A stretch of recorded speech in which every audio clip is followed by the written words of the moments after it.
তোমরা সবাই শাহরুখ খানকে চেনো।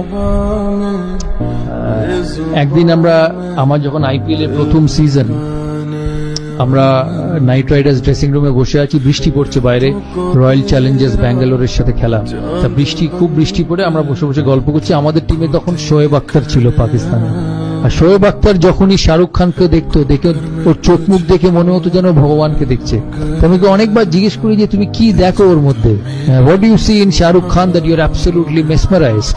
তখন আমাকে বলছে না না না, you don't know, in Pakistan he is very popular, people love him in Pakistan. I said people love him in India also, but when I look at your face, I don't see the same face when you look at your wife at home.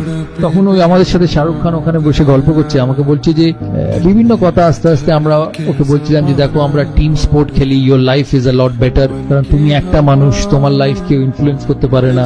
আমাদের life সিলেক্টররা influence করে, ভালো খেললেও সিলেক্টরদের পছন্দ না হলে you don't get picked, কিন্তু তুমি যদি ভালো অ্যাক্টিং করো তোমার সিনেমা চলবে। এই কথা হতে হতে আমাকে বলছে আমি যখন প্রথমবার বম্বেতে আসি তখন আমি খুব সাধারণ মানুষ ছিলাম। আমি দিল্লি থেকে আসি, আমি দেখতে ভালো ছিলাম না, আমি ঋত্বিক রোশনের মতো ট্যালেন্টেড ডান্সার ছিলাম না, আমি সলমান খানের মতো whatever you call it a brat or whatever you call it, Salman খানের মতো অত ট্যালেন্টেড ছিলাম না। আমি কোনো কাপুর ফ্যামিলি থেকে আসিনি। কাপুর বা খান এরম ফ্যামিলিতে জন্মালে automatic you make an entry into Bombay films.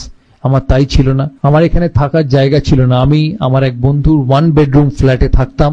আমি একটা জিনিস মনে রাখতাম ওই সময়, যে আমাকে একদিন বম্বের 1 নম্বর আর্টিস্ট হতে হবে বলে আমি ব্যান্ড্রাতে আসতাম। ব্যান্ড্রাতে এসে ব্যান্ড্রাতে সি সাইডের উপরে একটা লোহার বেঞ্চি পাতা থাকতো, সেখানে রোজ বসতাম। আর এখন যে বাড়িটায় আমি থাকি সেটা ঠিক আমার পেছনে থাকতো। আমি রোজ ওই বাড়িটার দিকে তাকিয়ে বলতাম একদিন এই বাড়িটা আমি কিনবো। আর সেই বাড়িতেই এখন শাহরুখ খান থাকে। তখন ওকে বিভিন্ন প্লেয়াররা জিজ্ঞেস করে যে তুমি যে কথাটা বললে, that you are not as good looking as Hrithik, you are not as talented as Salman, you did not come from any Kapoor family where being born in that family meant an automatic entry into the film world. How did you succeed? One thing he said to all of us that afternoon, and I remember that for my entire life. He said every morning I used to wake up and stand in front of the mirror and say that whatever ability I have, whatever I am blessed with, I may not be good looking, I may not be dancing properly, I may not have the best body in the world, but I will be the best with whatever I have. Every individual, as I said, is talented, is gifted differently. Your route to success, your route to achieving the best is how you utilize your talent. আমাকে প্রায় জিজ্ঞেস করতো যে তুমি সচিনের সাথে bat করতে, সচিন একদিকে খেলতো, তুমি একদিকে খেলতে, তোমরা 250 থেকে 300 ম্যাচ একসাথে ওপেন করেছো, কোনো অসুবিধা হতো না ওর সঙ্গে খেলতে, এত বড় প্লেয়ার। হ্যাঁ, আমি ওদিকে দেখতামই না, because both of us had a job to do for the country. কারণ ক্রিকেট 11 জনের খেলা, ব্যাটিং হয় 2 এন্ড থেকে, দুজনে রান করলে তবে টিম স্কোর শিটে রান হবে।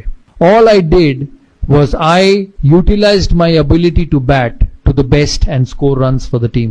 অন্যদিকে somebody was a master, an absolute outstanding cricketer. সে খেলেছে নিজের মতো, আমি খেলেছি আমার মতো, কিন্তু at the end of the day যখন 15 ওভার গেছে বা 20 ওভার গেছে বা 25 ওভার গেছে বা খেলার শেষে ভারত জিতেছে, what remains